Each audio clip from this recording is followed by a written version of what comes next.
महायुतीतले नेते त्यांच्याकडे गेले किंवा त्यांचे नेते आमच्याकडे आले तर आश्चर्य वाटायची गरज नाही. कारण निवडणुकीमध्ये इकडं येणं जाणं चालूच असते आणि म्हणून महायुतीतले नेते जे आहेत ते कदाचित त्यांच्याकडे जातील, महाविकास आघाडीचे नेते आमच्याकडे येतील, हे चालूच राहणार आहे. माझे कार्यकर्ते हे सतत राजकारण समाजकारणामध्ये सक्रिय असतात. आता निवडणुकीच्या तोंडावर मेळावा वाटतो म्हणून तुम्हाला ते प्रेशर वाटतंय, पण खरं म्हटलं तर निवडणुकीच्या तयारीचा हा मेळावा आहे असं मला कार्यकर्त्यांनी सांगितलं. आणि कार्यकर्त्यांच्या भावना ज्या होत्या त्या खरं म्हटलं तर निवडणुकीमध्ये आता मी गेले 2-3 महिने फिरतो, सगळेच कार्यकर्ते माझ्यावर आहेत. आणि निवडणुकीचं विद्यमान मी खासदार असताना, उमेदवारी आता जाहीर व्हायची अवस्था असताना माध्यमातून नवीन नवीन काहीतरी नावं आले, त्यामुळे थोडासा संभ्रम कार्यकर्त्यांचा झाला होता.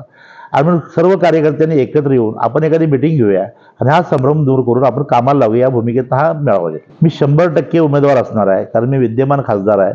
मुद्दाम म्हणून शिंदे साहेबांनी दिलेला शब्द डावलून दुसऱ्या कोणाला उमेदवारी देतील अशी आमच्या पक्षामध्ये परिस्थिती नाही. महायुतीच्या माध्यमातून वेगवेगळ्या पक्षाकडनं काही मागण्या होत असतात, त्यांची नावं माध्यमातून येतात. तरीसुद्धा या माध्यमातून येणाऱ्या मागण्या या निवडणुकीच्या उमेदवार जाहीर राहणार आहेत आणि म्हणून मला त्यामध्ये काय फारसं आकस वाटत नाही किंवा त्यामध्ये फारसं आश्चर्य वाटत नाही. आता निवडणुकीच्या साधं एखाद्या सहकारामध्ये पॅनल जरी ठरवायचं असलं तर ते एका क्षणात होत नाही. अनेक चर्चा, अनेक विचारविमर्श, अनेक लोकांची म्हणणं घेऊन त्या पद्धतीने निवडणुकीपर्यंत उमेदवारापर्यंत जाते. आणि यावेळी सुद्धा या राज्यामध्ये 44-45 पार करायचं असल्यामुळं अगदी तोलून मापून निकष लावले जातात आणि या निकषावर सुद्धा मी 100% पात्र ठरेन, मीच उमेदवार ठरेन असे माझे ठाम विश्वास आहे. असायला हरकत नाही. अनेक निवडणुका बघितल्यानंतर युतीच्या माध्यमातून दोन्हीकडे शिवसेनाच लढलेली आहे.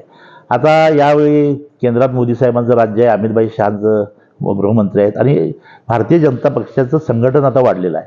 आणि साहजिकच त्या लोकांची अपेक्षा आहे. शिवसेनेला आम्ही अनेक वर्ष मदत करतोय, आता शिवसेनेचा एखादी जागा आम्हाला दिली तर काय अडचण आहे अशी त्यांची मागणी आहे. धनंजय माडिक आणि आम्ही कलिग आहोत. मला वाटते धनंजय माडिक काय माझ्यापेक्षा मोठे नाहीत वयानं, आणि त्यामुळे माझी समजूत काढायचा विषय असेल, मित्र म्हणून जरूर मला काहीतरी म्हणू शकतील, पण समजूत काढत असताना मला वाटते ती त्यांच्यावर वेळ येणार नाही, कारण तेच माझ्या प्रचाराचे प्रमुख असतील अशी माझा ठाम विश्वास आहे. विनय कोरे सावकार आणि मी अनेक वर्षाचे मित्र आहोत.